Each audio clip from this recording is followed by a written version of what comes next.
Hello दोस्तों, आपका learn smart edu channel में स्वागत है। मेरा नाम है अंशुमन सरकार और आज हम डिस्कस करेंगे एक ऐसे टॉपिक में जो कि बड़े चर्चे में है और वो है मालदीव्स। आगे बढ़ने से पहले अगर आप लोगों ने चैनल को सब्सक्राइब नहीं किया है तो चैनल को प्लीज़ सब्सक्राइब करें और वीडियो को अंत तक देखें, क्योंकि इस वीडियो में मैं कुछ ऐसी चीज़ें आपको बताऊंगा जो कि आपको पहले से पता नहीं होगा। क्या कर रहा है मालदीव्स और चाइना वहां जाके क्या करने की कोशिश कर रहा है। वीडियो बड़ा ही रोचक होगा। आइए आगे बढ़ते हैं। मालदीव्स और इंडिया का जो रिलेशनशिप है उसका इतिहास के बारे में थोड़ा सा जानेंगे आगे बढ़ने से पहले। तो इसका इतिहास शुरू होता है 1988। 1988 नवंबर का महीना था। एक दिन अचानक मालदीव्स में कू हो गया। ऐसा कहा जाता है कि वो एक बिजनेसमैन था जिसने कि कू अटेम्प्ट किया।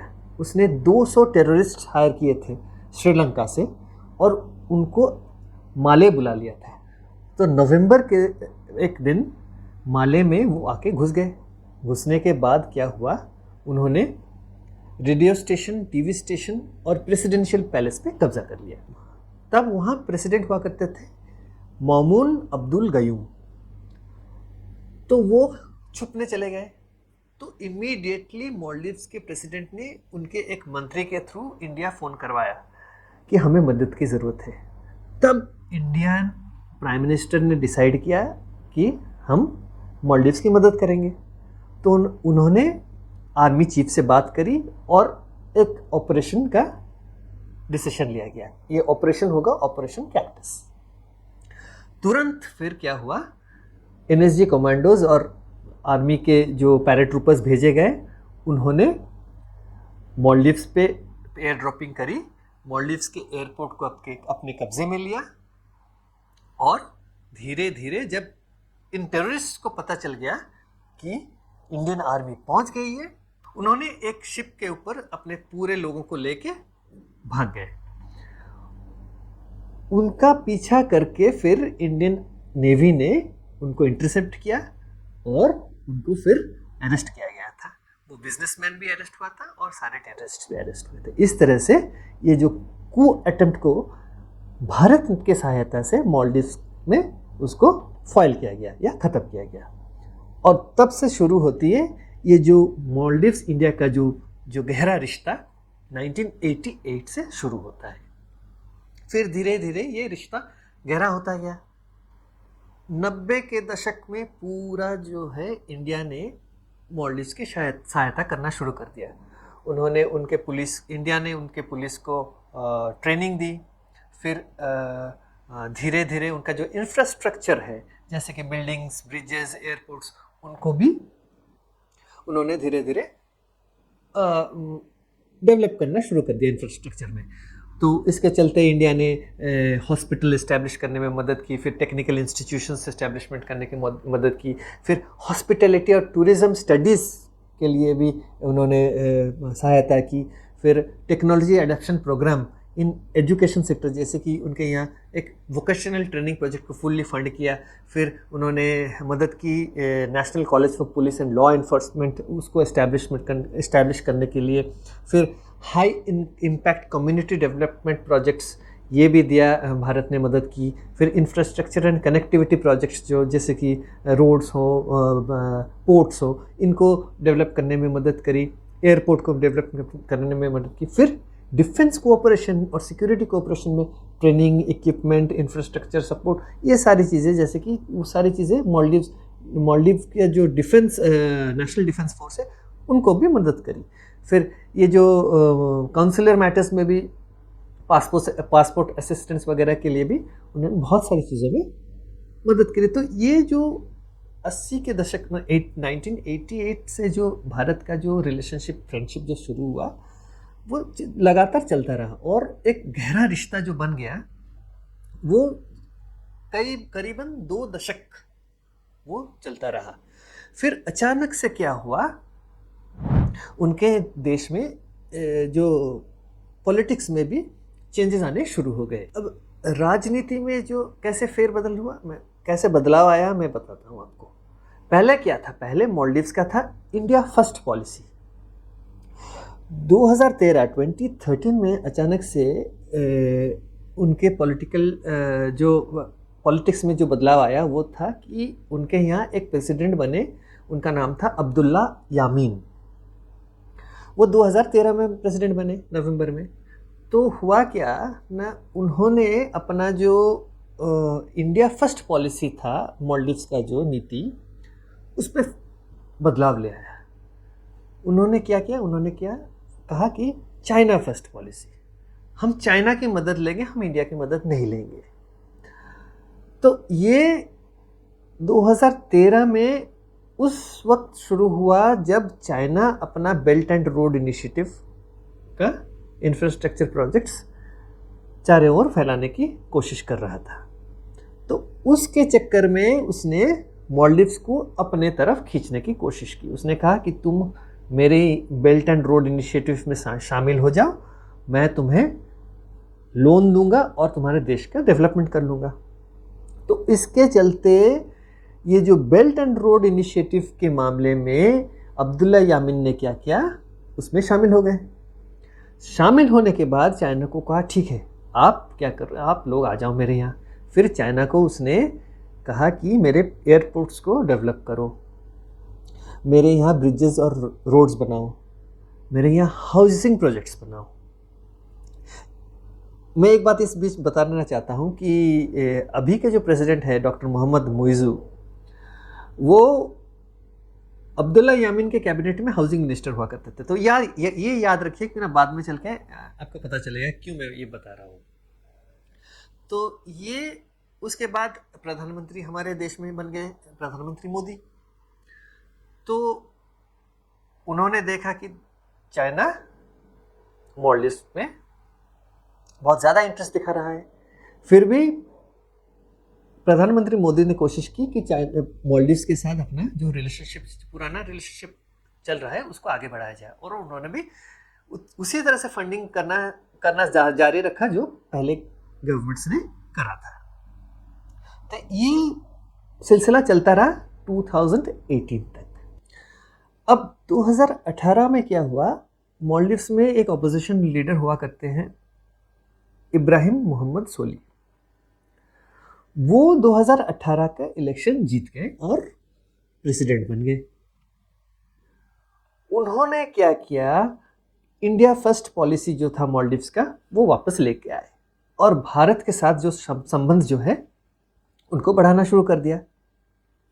2018 में उन्होंने दोबारा से जो भी चाइना का जो पॉलिसी था, प्रो चाइना पॉलिसी था, उसके खिलाफ जाके उन्होंने फिर से दोबारा से प्रो इंडिया अपना जो पॉलिसी शुरू कर दिया।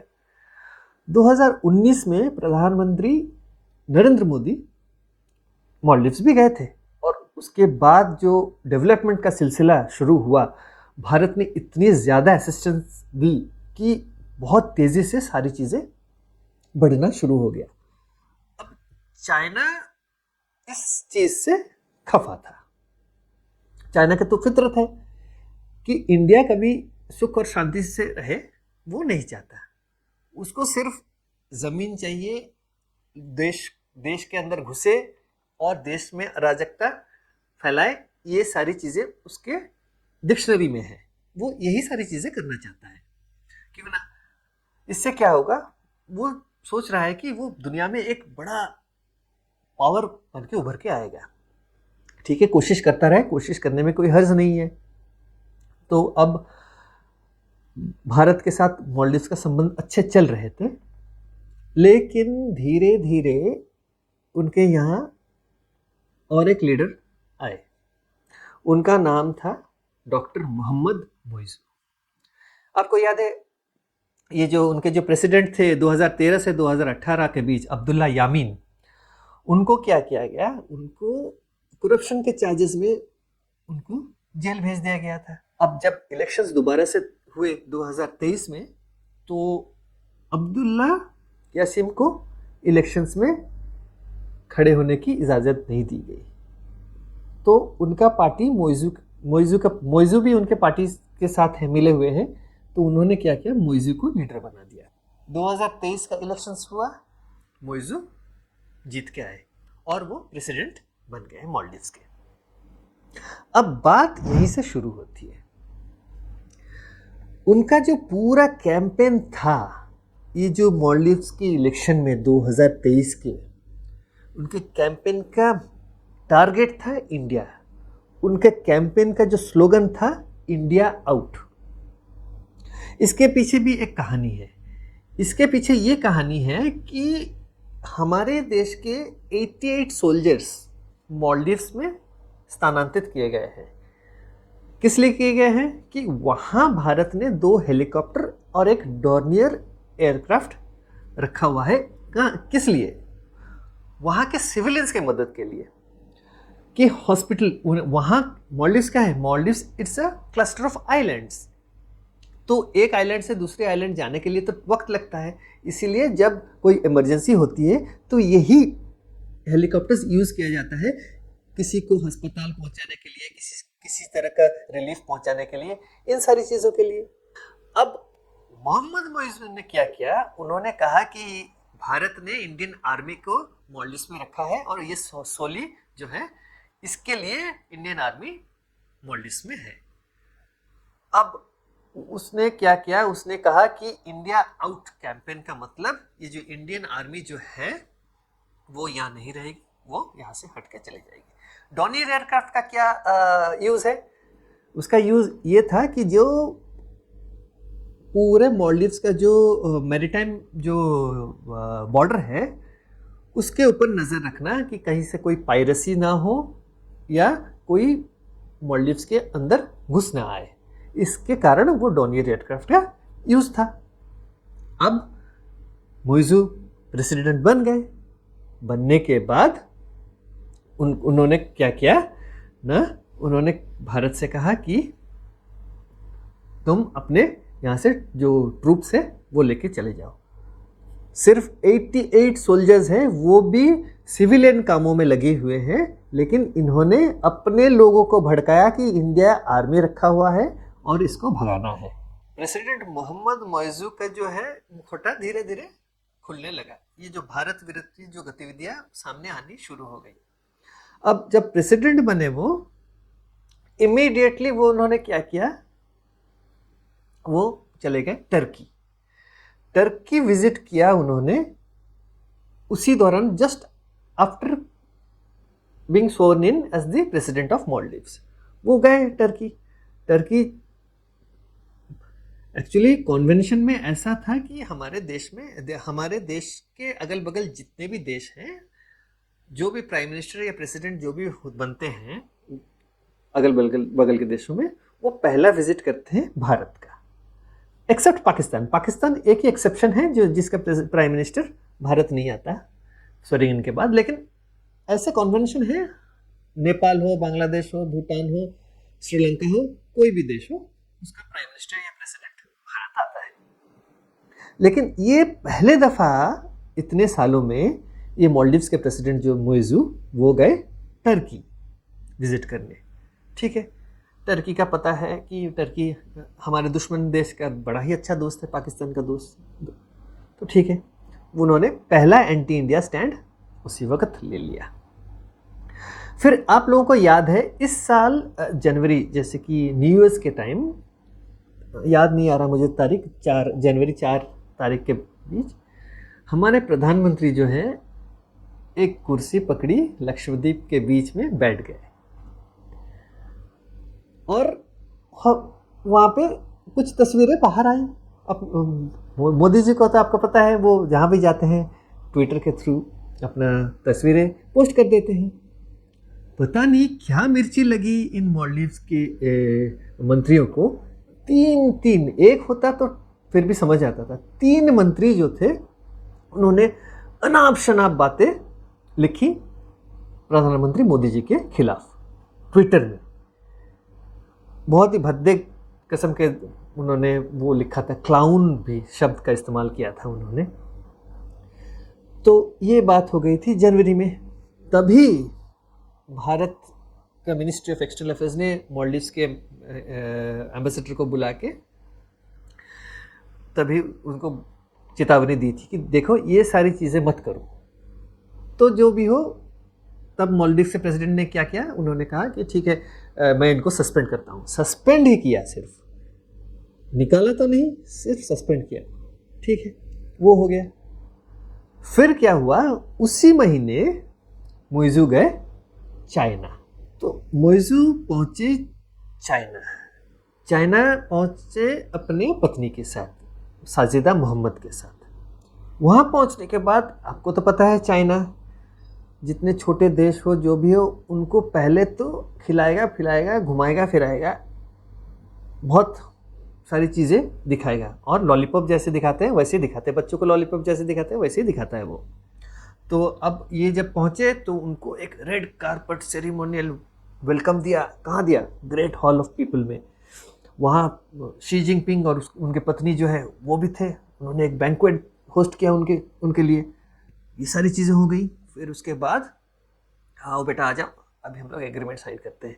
फिर शी जिनपिंग ने कहा कि एग्रीमेंट साइन करते हैं। फिर दोनों प्रेसिडेंट के सामने 20 एग्रीमेंट साइन किए गए। 20 एग्रीमेंट साइन किए गए। तो 20 एग्रीमेंट कौन कौन से थे? इनमें से थे मेजर जो इनमें था, tourism cooperation, disaster risk reduction, blue economy, strengthening investment in the digital economy and the belt and road initiative. और एक भी था फ्री ट्रेड एग्रीमेंट, जो था वो अब्दुल्ला यामीन ने किया हुआ था 2013 में, लेकिन उसको इम्प्लीमेंट नहीं कर पाए थे वो तब, क्योंकि ना अपोजिशन ने अलाउ नहीं किया था। अब मुइज़ू ने क्या किया, उन्होंने ये वादा किया है कि मैं उसको भी इम्प्लीमेंट कर दूंगा। तो इसी के चलते चाइना भी खुश है कि हाँ, फ्री ट्रेड एग्रीमेंट भी हो जाएगा तो हमारा जो है ट्रेड और भी बढ़ेगा, मालदीव हमसे बहुत खरीदेगा। हम तो कुछ नहीं खरीदेंगे मालदीव से, क्या है उसके, सिर्फ फिशरीज करता है, थोड़े बहुत फिश मछली खरीद लेंगे, बस हो गया फिर। लेकिन हम उसको बेचेंगे और उसको इतने लोन के भार में चपेट में ले आएंगे, फिर देखना बेटा मैं क्या करता हूँ। शी जिनपिंग सोच रहा होगा ये बात। चलो ठीक है। अब अगर हम देखें, चाइना का जो बायलैटरल ट्रेड है 2022 में उसका था $451 मिलियन का, वो एक्सपोर्ट करता है। लेकिन वो जो इंपोर्ट करता है मालदीव से, वो है सिर्फ $60,000 का इंपोर्ट करता है। फर्क देखिए, ये तो ठीक है। फिर इसके अलावा मुइज़ू ने क्या कहा कि ठीक है, आप लोग 11 और जो मेरे प्रोजेक्ट्स हैं उनमें भी इन्वेस्ट कीजिए। वो भी चाइना राजी हो गया है। अब जनवरी से लेके मार्च के महीने के बीच मालदीव्स में कुछ ऐसी गतिविधियां घटी हैं जो कि चिंताजनक है भारत के लिए। पहला जो घटना है वो है कि मालदीव्स ने एक एग्रीमेंट साइन किया है टर्की के साथ, जिसके चलते वो मिलिट्री ड्रोन्स जो है वो खरीदेगा टर्की से। उसका कहना है कि वो पेट्रोल करेगा अपने मैरीटाइम्स वाटर्स को। भाई, इंडियन ओशन रीजन में भारत के जो नौसेना के जहाज है वो तो पैंतरे मार ही रहे हैं, इधर से उधर घूम ही रहे हैं। तुम्हारे मैरीटाइम वाटर्स तो ऐसे ही सेफ है, तो ड्रोन्स की क्या जरूरत आन पड़ी है, उसका कोई पता नहीं है। उसका ढूंढना पड़ेगा हमें जवाब। आगे चल के पता भी चल जाएगा, अगर पता चलेगा मैं आपके साथ शेयर करूंगा वो बात। तो और दूसरी घटना क्या है, वो चाइना को लेके। आपको तो पता ही है कि चाइना पिछले साल भी एक स्पाई शिप अपना भेजा था, जो कि श्रीलंका में डॉक करा हुआ था हेमंतटो पोर्ट में। उसी तरह से इस साल चाइना ने किया है, उसने और एक स्पाई शिप भेजा। उस स्पाई शिप का नाम है ज़ियांग यांग होंग 3। ये जो स्पाई शिप है, उसने पहले कोशिश की थी कि श्रीलंका में डॉक करे। श्रीलंका ने बिल्कुल मना कर दिया। उसने कहा कि इस 1 साल के लिए तो मैं किसी फॉरेन जहाज को अपने यहाँ, मिलिट्री जहाज को अपने यहाँ डॉक करने नहीं दूंगा। जब श्रीलंका ने मना कर दिया तो उसने क्या किया, वो चले गया मालदीव्स के पास। मालदीव्स के पास जाने के बाद उसने वहाँ डॉक कर लिया। उसका कहना है कि मैं रिसर्च के लिए ये डॉक कर रहा हूँ।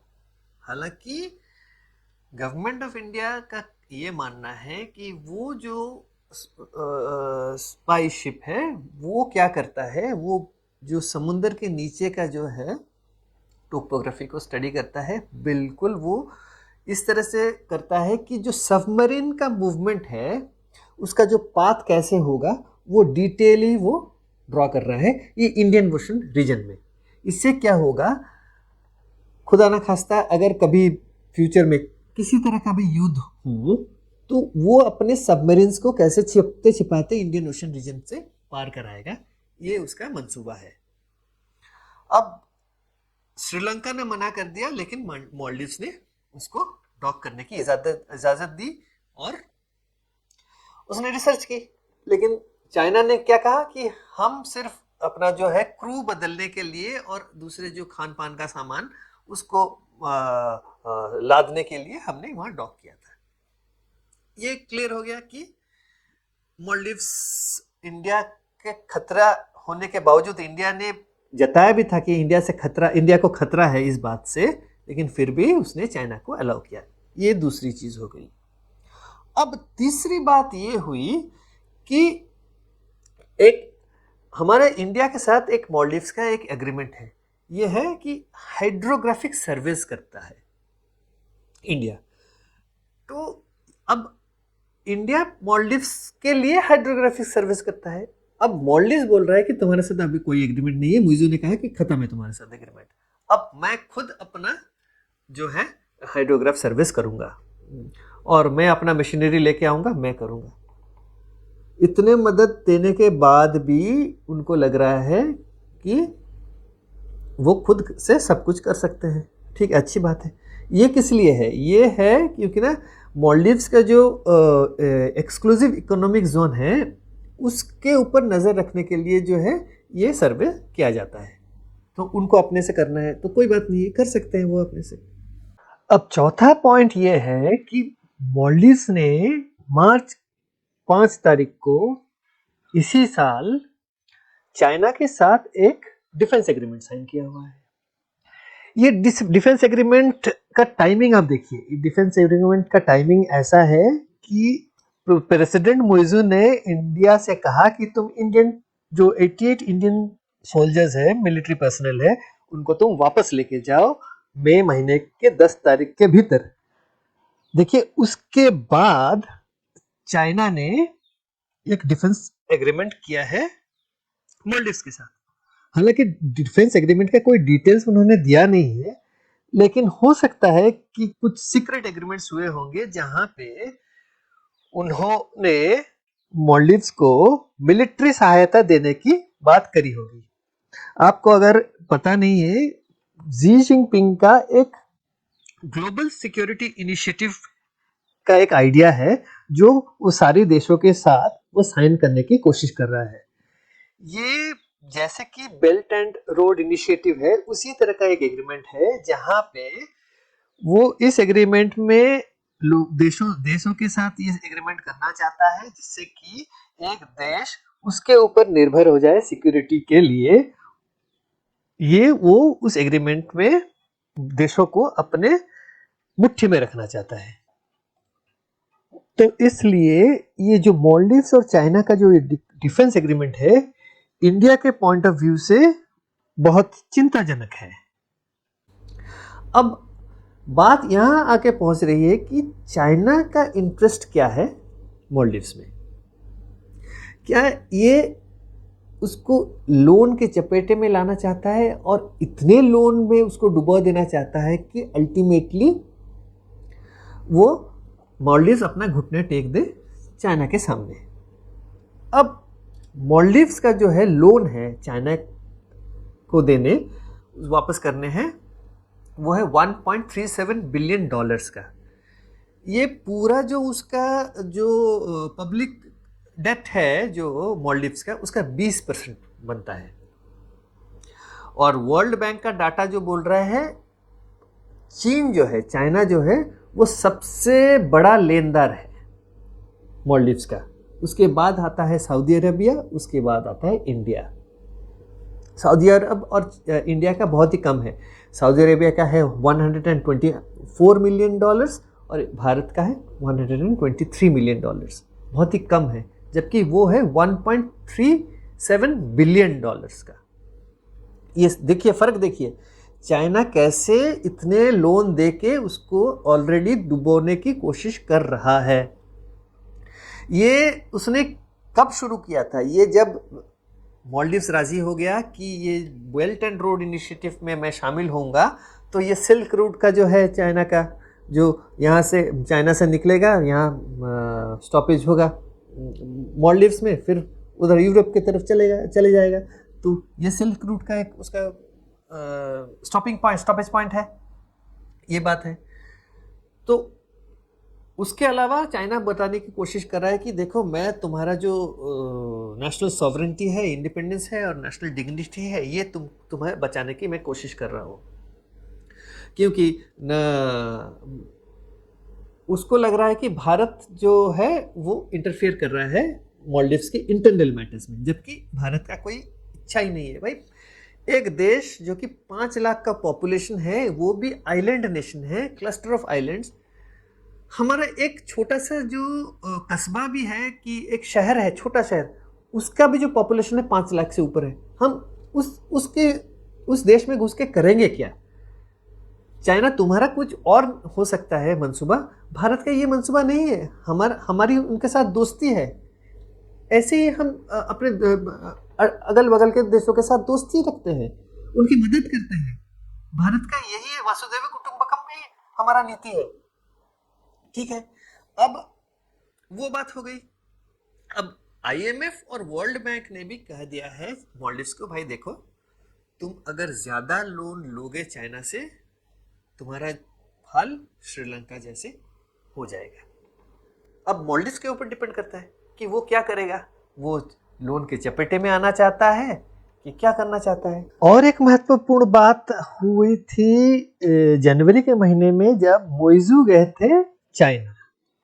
वहां जाने के बाद उन्होंने चाइना से कहा, देखिए, मेरे ऊपर चाइना का इतना बड़ा लोन का भार है, आप इस लोन का कुछ रिस्ट्रक्चरिंग कीजिए।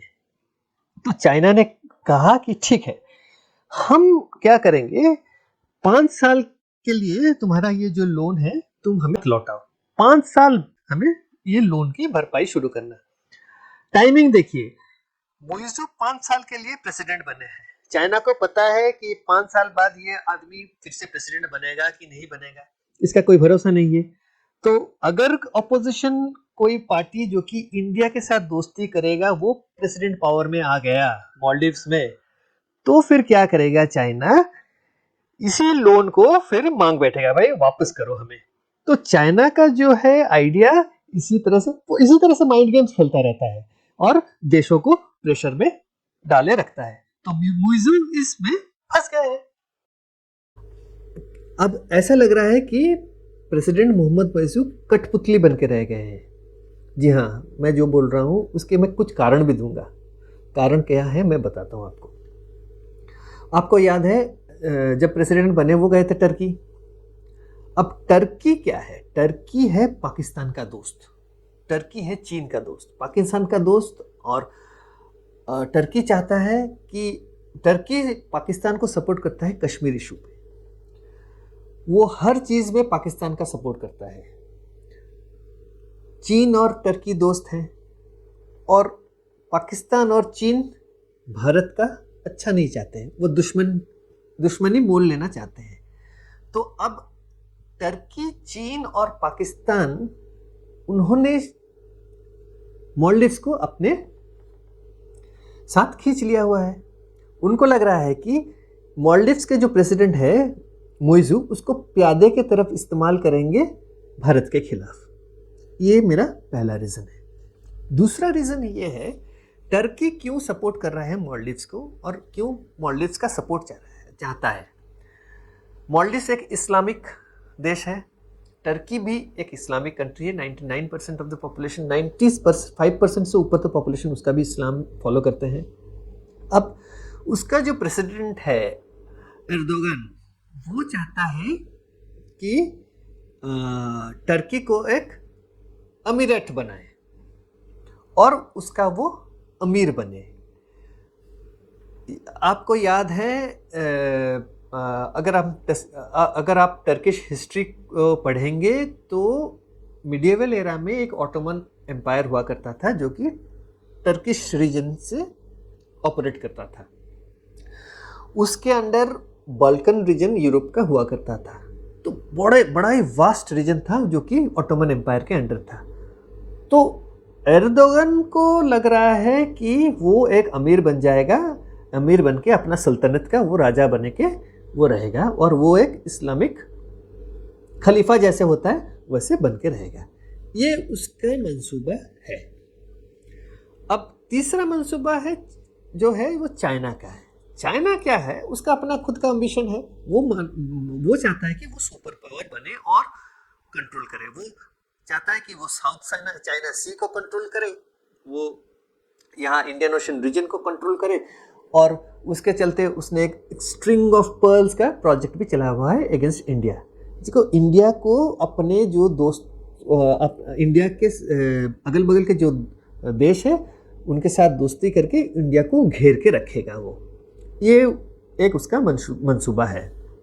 चौथा रीज़न ये है, अगर आपको याद है जनवरी के महीने में टेंशन जब बढ़ा था इंडिया और मालदीव्स के बीच, जब प्रधानमंत्री मोदी लक्षद्वीप गए थे और उसके बाद जो मालदीव्स के मिनिस्टर्स ने जो अनाप शनाप बके थे भारत के प्रधानमंत्री मोदी जी के खिलाफ, उसके बाद एक इनका तब क्या रिएक्शन हुआ था इंडिया से। इंडिया अगर मोदी जी को कोई बोलता है तो इंडियंस चुप नहीं बैठते हैं, उसके खिलाफ खड़े हो जाते हैं, और वो विदेश से अगर कोई बोले तो और भी बुरा हालत हो जाता है। तो इंडियंस ने क्या किया, इंडियंस ने कहा कि हम बॉयकॉट करेंगे, हम मालदीव्स नहीं जाएंगे। तो उसके बाद वो जब चाइना गए थे उसके बाद उन्होंने क्या कहा था, उन्होंने कहा था, आई कोट, मोहम्मद मुइज़ ने कहा कि it does not give countries the licence to bully us. We may be small, but that doesn't give you the license to bully us. और बड़ा शुक्रिया। पहली बात। दूसरी बात, एक इतने छोटे देश का प्रेसिडेंट इतना साहस मिला कैसे वो ये बात बोल सका भारत के खिलाफ इशारा करके।